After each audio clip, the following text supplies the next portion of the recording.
Hey guys, today I'm going to show you how to repair a wiring problem with the Fiat Panda 169. And it starts by buying a replacement part like this, and I will put the link to this in the description below.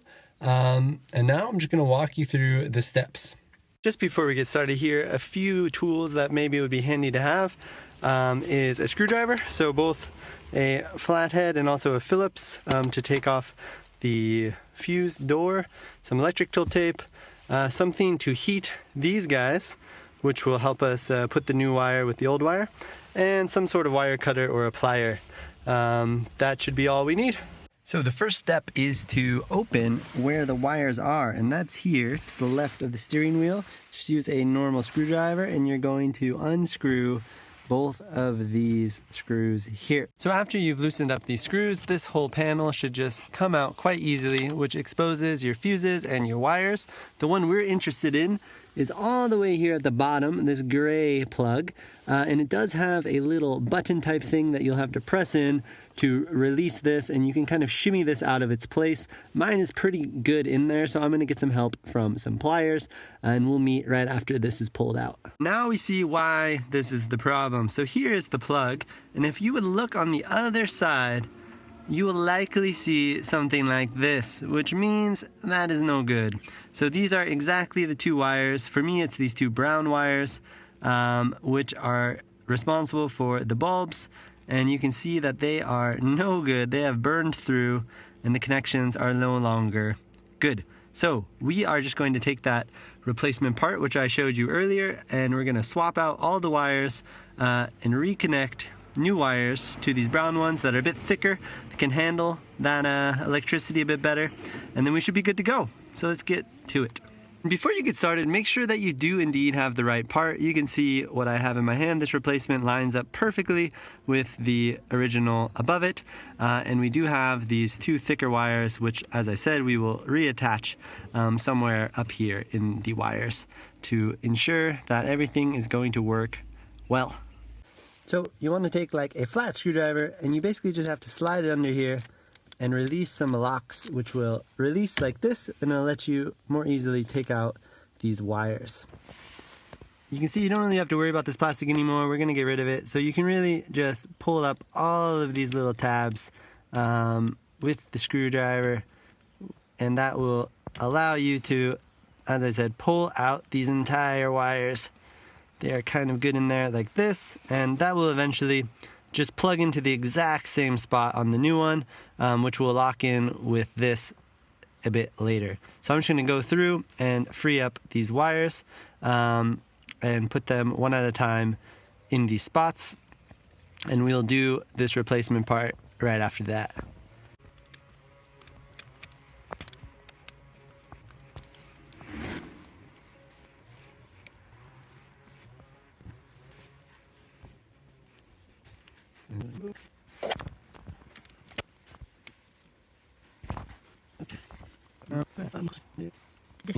Now we're just going to cut this tape to open up the wires to us so that we can cut the original wires a bit higher up, put these new ones on there, and then we're going to re-tape that up.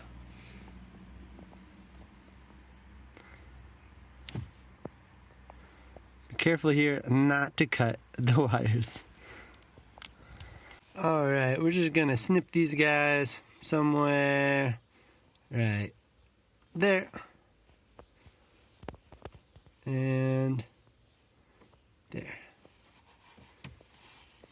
And now we want to get enough of it so that this plastic part, which is the insulation from the wire, nicely slides off.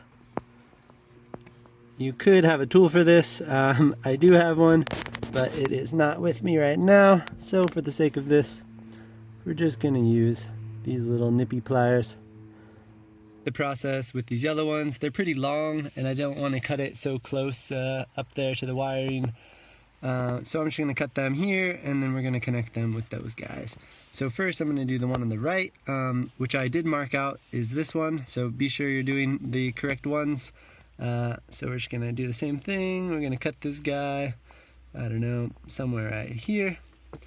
And then we're going to just nicely go around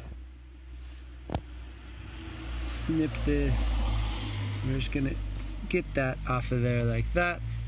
And now we have a nifty connector that we can use to put these two wires together, and I'll show you in a sec how to connect them. So this is pretty straightforward. You're just gonna take your wire and you're gonna put it in to one side like so. You can really get in there good. And you're gonna take the other side and repeat that process like so. Now, the cool thing about these is that they are actually activated by heat, and that was this heat gun that I showed you a bit earlier. We're gonna pull that out in a second, and we're gonna tighten this guy up. So we're just gonna turn this guy on. He makes a flame. Gonna put that on super low and just apply some heat here, and you can see that this is already starting to shrink up around that wire. Do it one at a time this time. So first I will get this side, and now the other side. If your wires are fraying, you can just twist them a bit around.